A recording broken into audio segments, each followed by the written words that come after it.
나의 열매를 바라시며. 아멘.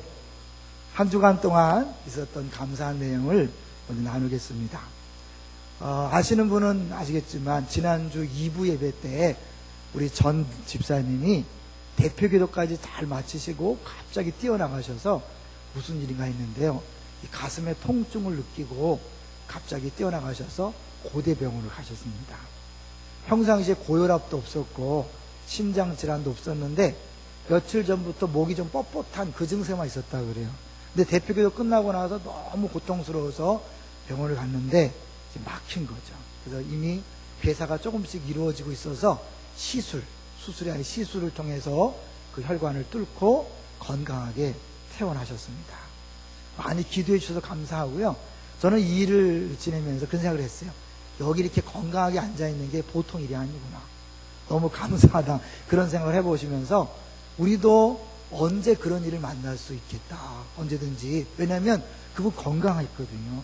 전혀 고혈압이나 심장질환이 없었다 그래요. 그러니까 우리도 그럴 수 있다. 그러고 보니까 몇 년 전에 우리 교회 아주 젊으신 분이 있었어요. 애가 셋이고 신학을 준비하던 분이었는데 간밤에 갑자기 돌아가셨어요. 특별한 증상도 없었고 아무 이상도 없었어요. 근데 하나님이 불러가셨어요. 그러니까 그런 거 보면 우리가 알 수 없는 것 같아요. 우리 인생을 알 수 없어요. 그러면서 우리가 내게 주어진 인생을 감사하면서 하루하루 충실히 사시다가 주께서 언제 부르셔도 감사함으로 달려갈 수 있게 해야 되겠다. 그런 마음이 들었습니다. 두 번째로는 이제 지난 주일 오후 예배 시간 후에 순장 모임과 이번 주 수요일 순장 모임 시간에 순장들 대표가 1년 계획을 짜서 발표를 했어요. 근데 그 발표 내용을 들으면서 느끼는 게, 우리 순장님들이 수는 한 사람 한 사람 이름을 들어가면서 세례받게 하고 양육받게 하고 그들을 어떻게 섬길 것인가를 쭉 적어서 발표하는 걸 보면서, 저분들의 저 수고와 섬김 때문에 우리 교회가 7년 동안 건강하게 왔구나, 그런 생각을 하게 됐습니다. 사실 목사가 할 수 있는 일이 아니잖아요.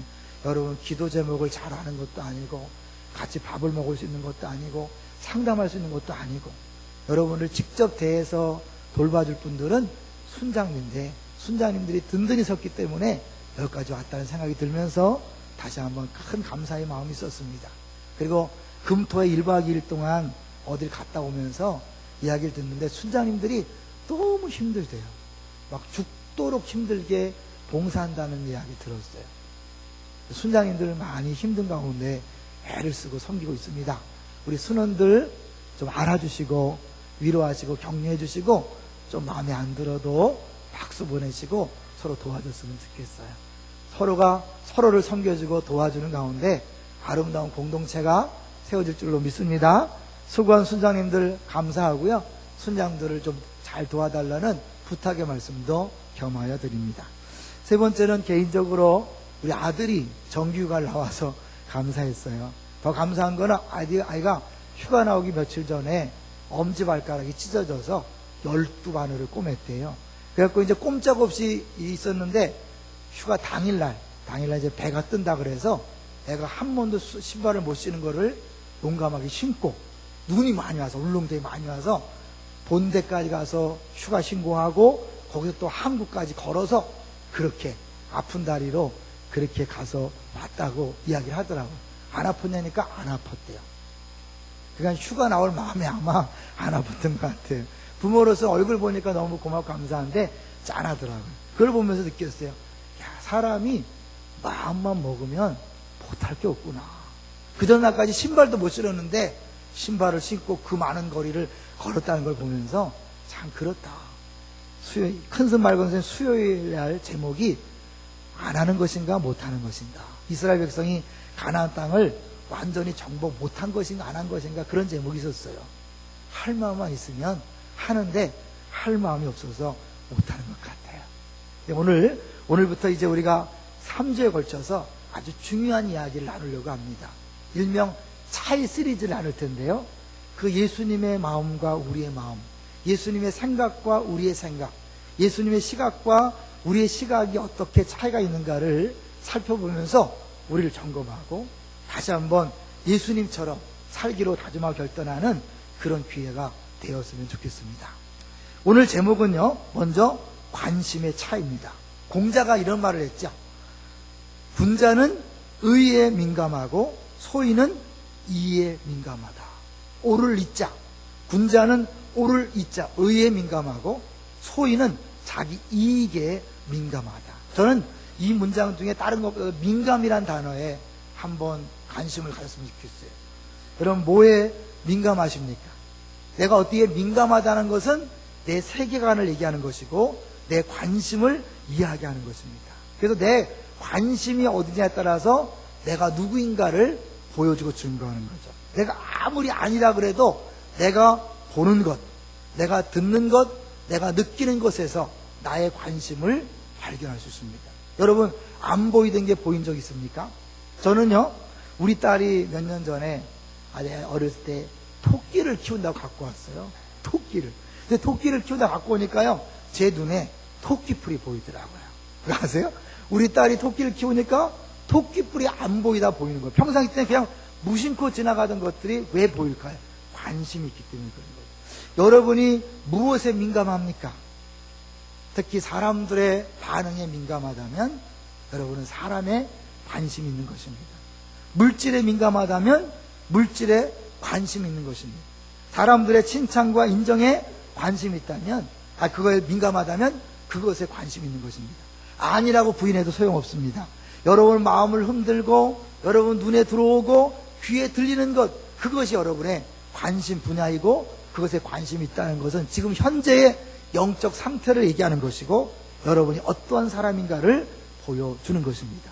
오늘 본문에는 제자들의 관심과 예수님의 관심이 아주 극명하게 다르게 나타나는 것을 볼 수 있습니다. 한번 비교해 보겠습니다. 먼저 우리 본문 29절을 볼까요?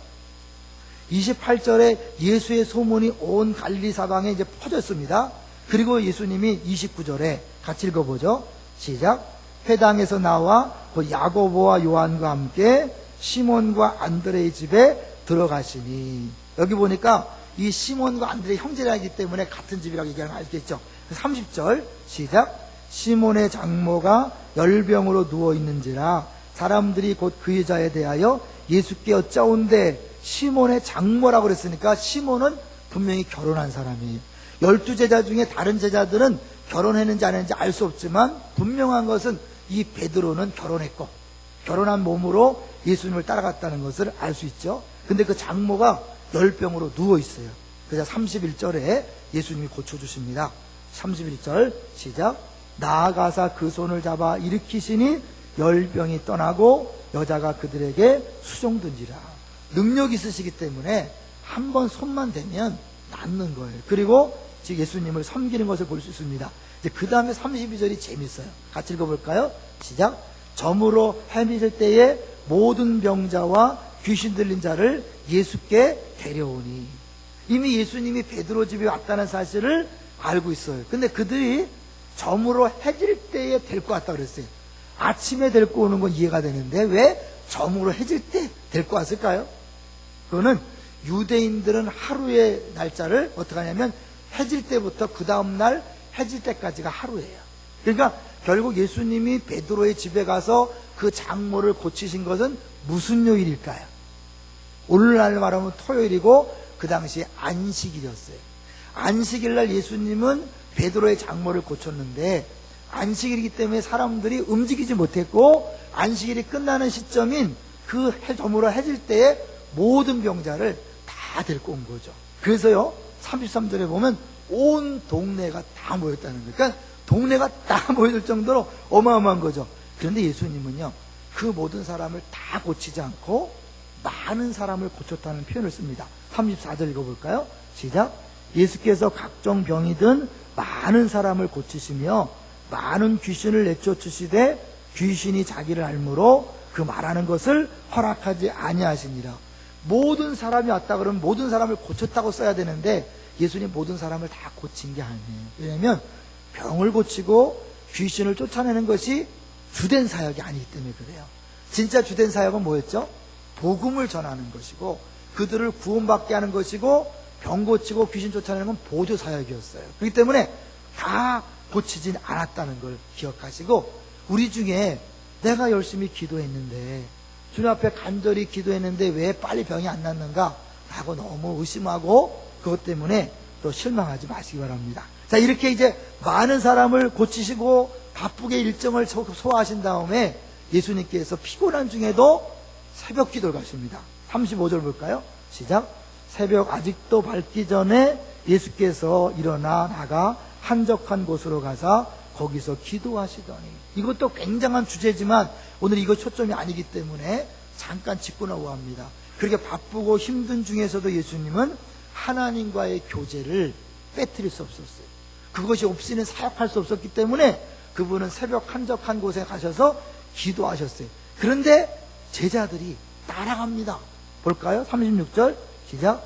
시몬과 및 그와 함께 있는 자들이 예수의 뒤를 따라가. 여러분 잠깐 멈추자. 이들이 기도회로 따라갔을까요? 아니면 다른 목적이 있었을까요? 다른 목적이 있었어요. 왜? 그 다음에 하는 이야기를 보면 알 수 있어요. 37절 시작. 만나서 이르되 모든 사람이 주를 찾나이다. 그들의 가는 목적은 뭐예요? 예수님 여기서 이러고 있으면 안 됩니다. 지금 빨리 사람들이 모여서 찾으니까 다시 오셔서 병을 고쳐주시고 귀신을 쫓아내 주십시오. 제자들이 좋아서 왔을까요? 괴로워서 왔을까요? 좋아서 흥분된 얼굴 왔을 거예요. 왜요? 모든 사람이 주를 찾나이다. 신났잖아요. 그들이 예수님을 따라갈 때는 아직도 정확하게 십자가를 모르고 뭔가 세상적인 기대감을 가지고 따라간 거예요. 예수님이 인기를 끌고 뭔가 이런 힘으로 권능으로 세상을 뒤집어 풀 때 자기들도 한 자리 할 것이라는 기대감을 따라가는데 실제로 모든 사람들이 몰려와서 예수를 찾잖아요. 인기가 높아지잖아요. 그러니까 어때요? 그것에 대해서 마음을 빼앗긴 거죠. 너무 좋아서 갑시다. 근데 이 자리 어떤 자리예요? 예수님 기도하러 오신 자리예요. 하나님과 만나는 자리인데도 그거보다 더 급한 게 있다는 거예요. 왜? 사람들이 찾으니까 기도 그만하시고 갑시다. 제자들이 사람들의 반응에 민감했다는 것, 거기에 관심 있다는 것을 보여주는 거죠. 우리가 그럴 수 있어요.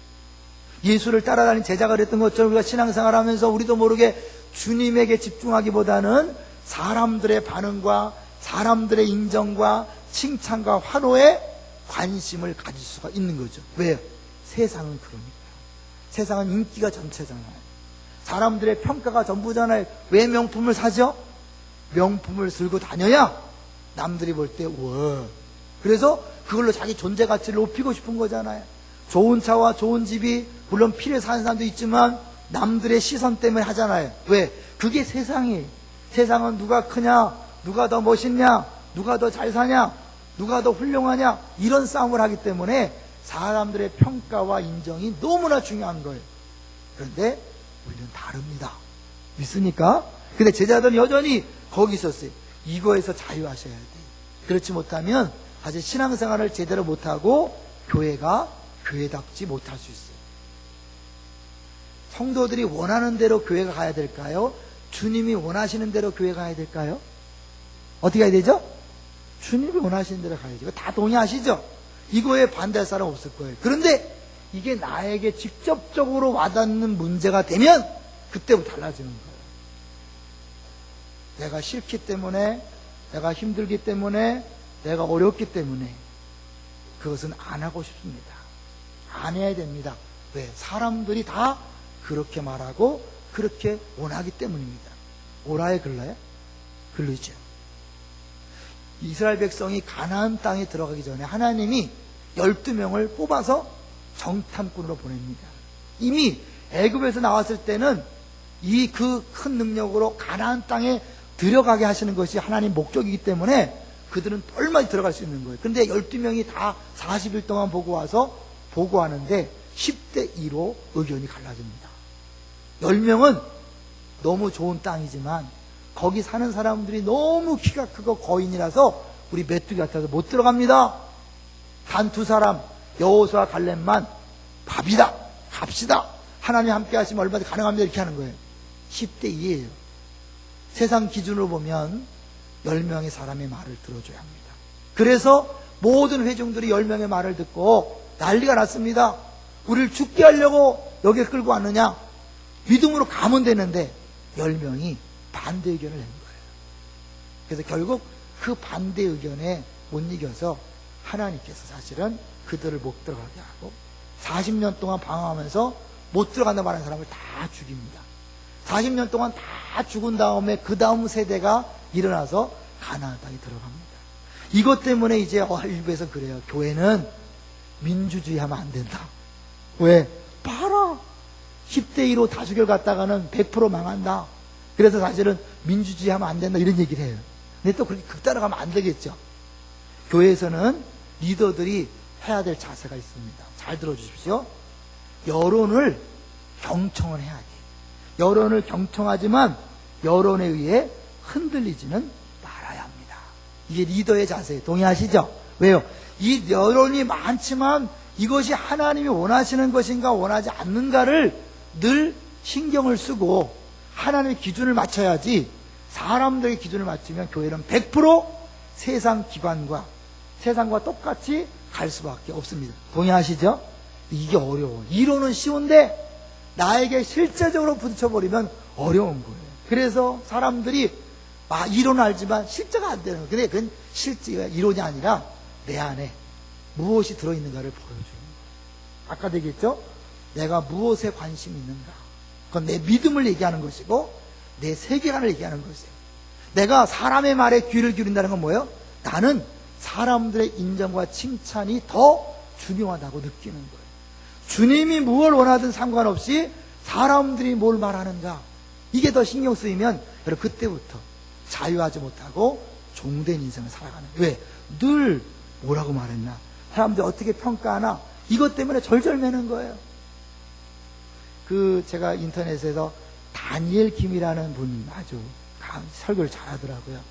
그 동영상 설교를 들으면서 그 예화 중에 하나가 뭐냐면, 자기 친구가 있는데 늘 다른 사람의 평가에 신경을 쓰다가 삐죽삐죽 말른대.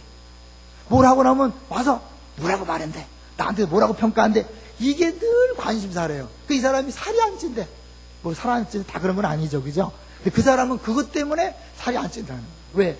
늘 다른 사람이 뭐라고 말하는가에 신경을 쓰다 보니까 예수를 믿으면서도 그렇게 간다는 거예요. 여러분은 사람들의 평가와 사람들의 칭찬에 너무 목말라 하지 않으시기를 주 이름으로 축원합니다.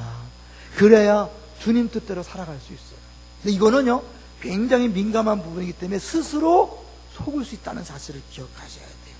내가 원하는 것과 진짜 주님이 원하는 것을 잘 분별하셔야 돼요. 자, 주님은 이 상황에서 어떻게 했는가를 한번 볼까요? 어떻게 했는가? 자, 38절을 보세요. 모든 사람이 주를 찾나이다 했을 때 예수님께서 뭐라고 말씀하셨는가? 시작. 이르시되 우리가 다른 가까운 마을들로 가자. 거기서도 전도하리니 내가 이를 위하여 왔노라 하시고. 예수님 어때요? 제자들의 그 엄청난 흥분된 어조로 모든 사람이 줄 찼습니다. 우리가 입이 쫙 벌려갖고 그래? 역시 이럴 텐데 전혀 반응하지 않고 대꾸도 안 하고 뭐예요? 우리가 다른 가까운 마을로 가자. 전도하자. 그러면서 뭐예요? 내가 뭐를 위해서? 이를 위해서 왔다. 사람들이 찾고 사람들의 필요, 인기, 그런 평가, 이런 것들이 아니라 하나님께서 나를 이 세상에 왜 보내셨는가, 그 나의 존재 목적, 거기에 집중하시는 것임을 볼 수 있습니다. 예수님의 관심은 사람들이 아니었습니다. 그들의 반응이 아니었습니다. 그들의 평가가 아니었습니다. 하나님이 나를 이 땅에 보내신 목적, 전도를 보냈기 때문에 그것에 집중하는 거예요. 예수님은 요한복음 10장 10절에서 분명히 말씀했죠. 다 외울 수 있죠? 내가 온 것은 양으로 생명을 얻게 하고 더 풍성케 하려 함이라. 예수님이 내가 온 것은, 이 땅에 오신 목적은 생명을 얻게, 구원과 풍성케 양육을 위해서 왔다. 마가복음 10장 45절 인자가 온 것은 섬김을 받으려 함이 아니라 섬기러 왔다.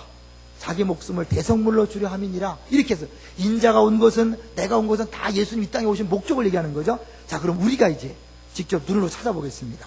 누가복음 4장 한번 가보실래요? 누가복음 4장 43절. 4장 43절.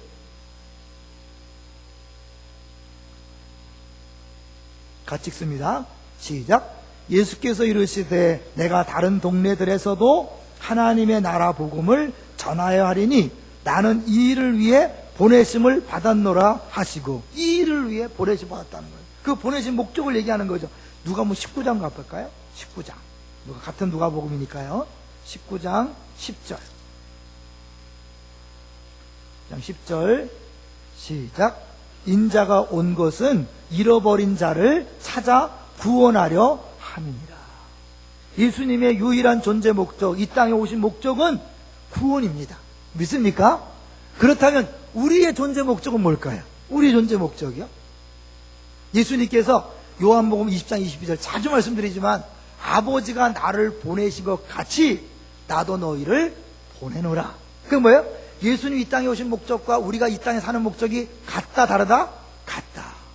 똑같은 목적으로 예수님 우리를 다시 파송한 거예요. 여러분의 가정에서, 직장에서, 사업장에서 해야 될 일이 뭐냐? 전도예요. 사업하지만, 직장생활하지만, 자녀를 키우지만 더 궁극적인 목적은 영혼을 구원하는 것이 우리 삶의 목적이라고 분명히 말씀하고 있는 거예요. 마태복음 28장 18절부터 20절에도 보죠. 너희는 가서 모든 족속으로 제자를 삼아. 이 존재 목적이 왜 중요하냐면, 사람은요 언제 보람을 느끼는가, 언제 행복을 느끼는가, 자기 존재 목적대로 살 때 행복한 줄로 믿습니다. 우리가 얘기하잖아요. 당신은 사랑받기 위해 태어났다, 사랑하기 위해 태어났다, 이렇게 강조하는 건 뭐냐면, 사랑받을 때 행복합니다. 사랑할 때 행복합니다. 동의하세요? 그거예요. 내가 존재 목적대로 살 때 행복한 거예요. 마찬가지로 우리가 예수님이 우리를 파송했기 때문에 가정에서, 직장, 사업장에서 존재 목적인 영혼 구원을 위해 힘쓸 때 여러분 행복할 수 있는 거예요. 아무리 좋은 음식 먹어도요 행복하지 않아요. 돈을 아무리 벌어도 행복하지 않아요. 좋은 집에 가고 좋은 차를 사도 행복하지 않아요. 그것이 없을 때는, 그것이 있으면 행복한다고 열심히 하기 때문에 모르지만, 여러분 일단 가져보세요. 행복하던가요? 아니에요. 절대 행복하지 않아요. 잠깐이에요. 진짜는 내가 존재 목적대로 살 때 행복한 거예요. 예수님은 오죽했으면 하나님의 일이 나의 양식이라고 했을 거예요. 양식. 내가 배불러서 힘을 얻는 게 양식이잖아요. 사람 먹는 게 음식이 아니라 하나님의 일이 양식이. 왜? 그 일할 때 행복이 있고 보람이 있고 만족이 있기 때문에. 할렐루야. 그래서 예수님은 삭개오를 만나서 그를 전도했고, 사마리아 여인을 만나서 전도했습니다. 거기서 알 수 있는 건 뭐냐면, 우리들의 모든 만남은 다 뭐예요? 전도를 위한 거예요. 여러분 만나는 사람들 우연이 아닙니다. 어떠한 상황, 어떠한 조건을 만났든지 여러분은 그 사람을 왜 만났냐면 전도하라고 만난 거예요. 동의하시나요?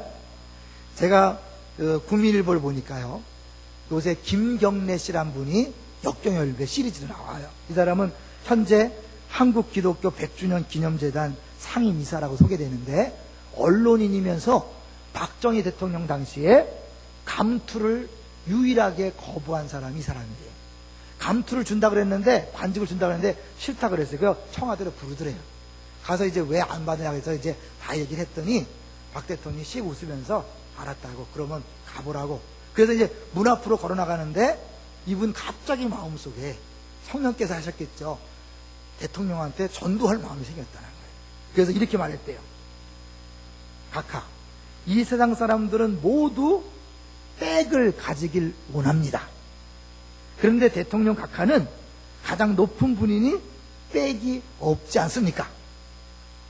각하의 백 될 만한 분을 제가 소개해 드리려고 합니다. 그리고 나서 그분은 바다 위를 거닐기도 하시고, 장님의 눈도 뜨게 하시고, 문둥뼈 환자도 이렇게 하는데, 딱 말을 놨더니 그 예수 아니요? 그러답니다.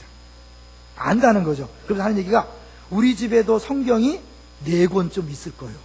나하고 어렸을 적에 주일학교 함께 다닌 친한 친구가 목사요, 이렇게 말하더랍니다. 그래서 이분이 이렇게 말했다고 합니다. 아, 그렇습니까?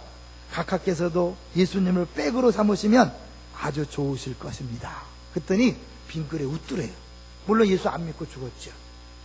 근데 그분이 그렇게 전도했다는 내용을 보면서요, 나 같으면 그 자리에서 전도했을까? 그 당시에 박정희 대통령 얼마나 서슬이 시퍼랬으니까 한마디면 막 그냥 소리 없이 막 죽이는 데 아니에요.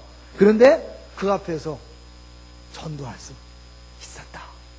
평상시에 전도에 대한 관심이 있고 그런 마음이 있었기 때문에 성령 역사에서 그러지 않았겠어요? 제가 부끄럽더라고요. 나 같으면 했을까? 근데 그분은 늘 그런 데에 대한 관심이 있었기 때문에 그 대통령에게 다른 게 이게 통하겠어요? 백이란 단어가 생각나면서 그렇게 한 거죠. 저는 말씀을 준비하면서 지난번 소개했던 우리 지금 고등부에 올라가는 우리 여학생이 있어요. 얘가 자전거를 타고 가다가 교통사고를 당했어요. 그 기사가 깜짝 놀라갖고 뛰어나와서 괜찮냐 그러는데 얘가요, 그 아픈데도 뭐라고 이제 아세요? 아저씨 교회 다니세요? 그 상황에서 전도할 마음이 생긴 거예요. 우리 교회가 이런 교회입니다, 여러분. 굉장하잖아요. 근데 그뿐만이 아니에요. 우리 전에 이웃 초청잔치를 하는데 한 집사님 집 앞에 이렇게 추돌 사고가 났는데 이분이 피해자야. 가해자한테 나 보상 원하지 않는다. 딱 한 번만이라도 우리 교회 와달라. 이웃 초청잔치가 있는데 와줄 수 있겠냐. 그래서 그 사람이 왔어요, 실제로. 물론 등록까지는 안 했지만 그게 이제 씨를 뿌렸다고 생각합니다. 왜? 그런 마음이 늘 있었기 때문에 그런 상황에서 그런 말이 나오는 거죠. 저절되는 건 아니잖아요. 그렇게 우리들의 만남은 다 하나님 주신 만남으로 알고 우연이 아니라 우리에게 전도를 하셨다는 사실을 기억하시고 여러분이 누구를 만나든지 전도하는 그런 멋진 사람들 되시기를 주의 이름으로 축원합니다. 근데 이런 우연한 만남뿐만 아니라 우리가 의도적으로 만남을 가질 필요가 있는 거죠. 그 미국의 윌러크릭 교회 빌 하이베스 목사님이 아주 유명하죠. 그 교회가 전적으로 이 불신자들만 전도하는 교회로 유명한데요. 이동원 목사님이 그분을 통역하면서 가까이서 그분을 접한 적이 있었대요. 근데 이분은 의도적으로 잡화점, 세탁소, 식품점, 식당, 이발소 이런 거를 한두 곳 불신자가 경영하는 곳을 일부러 정해놓고 거길 집중적으로 간답니다. 계속 가면서 불평하지 않는 고객의 모습을 보여주고 늘 감사를 표현하는 고객의 모습을 보여주고 심지어 요금보다 늘 더 얹어서 이렇게 돈을 준다는 거예요. 그렇게 해서 마음을 열게 한 다음에 결정적인 순간에 복음을 전한다는 거죠. 얼마 그때 이제 그때 만났을 때 어떤 일이 있었냐면 한국인이 세탁소를 경영하는데 그 한국 사람한테 계속 접촉을 해서 그를 전도한 거예요. 그 사람이 교회 나와서 침례를 받았다는 이야기를 하면서 울더랍니다. 그걸 옆에서 보면서 본인이 큰 도전을 받았다라고 그렇게 얘기하더라고요. 콜택시도 의도적으로 번호를 기억했다가 그 한 사람만 집중적으로 이렇게 전화를 해서 만나고 내릴 때마다 택시 요금에 플러스를 해서 준다는 거죠. 교회 오실 때 택시 타고 오시면 잔돈은 넣어두시라고 꼭 말씀하십시오. 그만큼 헌금을 드려도 괜찮다고 말씀을 드리겠습니다. 아시겠죠? 우리가 사실은 그렇게 평상시에 관계를 잘 맺고 있다가 딱 복음을 전했을 때 당신 같은 사람이 믿는 예수라면 나도 믿겠어라고 되는 거죠. 이번에 증도를 또 갔다 왔는데요. 그 시댁에서 사실은 그 첫 번 남편이 처음부터 바람을 펴서 거의 결혼 생활을 못했어요. 너무 고생했어요. 근데 그 고생하는 모습을 시아주머니, 그러니까 자기 남편의 형님이 쭉 봐왔던 거예요. 이 문준경 전사님이 신학을 하고 동네에 가서 전도할 때 그 시아주머니가 자기의 그 동생 부인이 고생하는 걸 봤기 때문에 당신 같은 사람이 믿는 예수라면 나도 믿겠소. 그래갖고 그분이 첫 번째 열매가 돼서 중심으로 교회가 세웠다고 써놨더라고요. 우리의 모습을 통해 예수 그리스도의 모습이 전달될 수 있습니다. 믿습니까? 그러면서 여러분이 의도적으로 관계를 맺고 그들에게 마음을 열 수 있도록 도와주는 거죠. 우리 교회 얘기를 잠깐 할 텐데요. 아마 묻진 않지만 왜 이 교회는 금요철야가 없냐, 이상한 교회 아니냐 이렇게 하시는 분이 있었어요. 지금도 있을 거예요. 왜 금요철야를 안 하냐면 안산동산교회가 금요철야를 수십 년 동안 했어요. 그런데 이게 셀교회로 우리 전환하면서 강조하는 게 소그룹 예배인데 금요일날 남자분들의 그 다락방 그리고 직장인 여자 다락방이 예배를 드릴 때 늘 겹치는 거예요. 그럼 뭐 기도하라는 거야, 예배 드리는 거야. 이것 때문에 힘들어해서 어느 날 결단을 내리고 목요일로 옮긴 거예요. 목요일 시간, 그치? 목요일 하죠? 근데 이제 저랑 이기용 목사는 이제 셀을 전환하는 과정이 있었기 때문에 이 목요일로 옮겨도 문제가 뭐냐면 성도들이 불평이 그거예요. 아니, 월요일도 교회, 화요일도, 수요일도, 목요일도 교회, 하루도 빠짐없이 교회 오는데 언제 전도하냐? 말 맞죠? 그리고 신앙생활 오래 할수록 불신자 친구들 다 떠나가는데 전도할 수가 없다는 거예요. 그래서 우리 결단한 게 사람들이 불신자 만날 시간을 주자. 그래서 우리 과감하게 수요일 날로 은혜동산교회 우리 교회는 수요일 날로 옮긴 거예요. 그래서 수요 심야 때 철학기도를 대신해서 기도하고 목요일은 믿지 않은 사람을 만나는 기회로 삼아라. 빵도 사 먹고 에어로빅도 같이 하고 반상회도 같이 하고 그러면서 관계를 맺으라고 하는 거예요. 근데 그 시간에 혼자서 TV 보면 안 되겠죠? 여러분 TV 올려면 놀러가서 같이 보시고 그 사람을 불러들여서 같이 보세요. 아무 문제 없어요. 어쨌든 간에 여러분이 불신자를 만나는 기회로 삼으시라고 그렇게 했으니까 이 교회의 우리의 철학이고 기본 방향이 그런 면에서 오해하셨던 분은 오해를 푸시고 아무쪼록 이런 일에 집중해 주시기를 저희는 부탁드립니다. 사람에게는요 두 종류가 있다 그래요. 고든 맥도날드라는 사람이 내면 세계의 질서와 영적 성장의 책에서 현대인에게 두 가지 영밖에 없다. 하나는 충동에 이끌리는 삶, 두 번째는 소명에 이끌리는 삶이다. 내가 먹고 싶은 대로 하고 싶은 대로 막 하면 살아가는 건 충동에 이끌리는 거예요. 근데 뭐예요? 분명한 목적, 하나님 나를 땅에 보내신 소명에 따라서 누구를 어떻게 전도할 것인가를 생각하고 식사하고 교제하고 운동하고 이런 모든 것들이 거기에 근거해서 이루어지는 것. 이거나 아니면 그냥 내가 하고 싶은 대로 그냥 시간을 보내는 것 둘 중에 하나라는 거죠. 저는 이번에 정기택 집사님의 그 일을 보면서 우리 교회에 주신 메시지가 아닌가 생각이 들어요.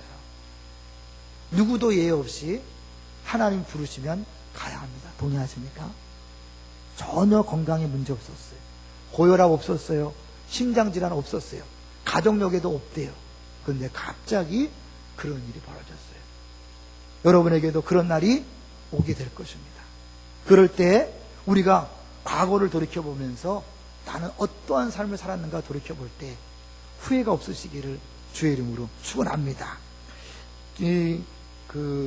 애플 컴퓨터의 공동 창시자인 스티브 잡스와 펩시콜라 CEO였던 존 스컬리가 안에 있었던 재미난 일화가 있습니다.